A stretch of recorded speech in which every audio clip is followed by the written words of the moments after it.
We all know the stats. The perinatal mortality rate for Black birthing people is 3 to 4 times higher than it is for white patients, and this percentage goes up even more in some spaces. The data is so overwhelming and so terrible that it can seem impossible to overcome. The statistics alone are traumatizing. And this is just one out of countless examples of racism as a national health crisis.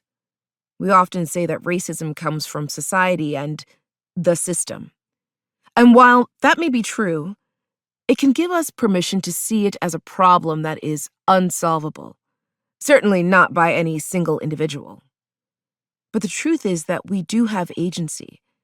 And in fact, each of us has a responsibility to unlearn our own racialized trauma and bias.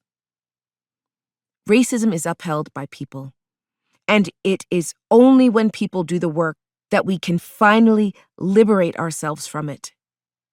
We hear that phrase a lot, do the work. What does it mean exactly? Reading about racism, hashtagging Black Lives Matter, sending money, that is not doing the work.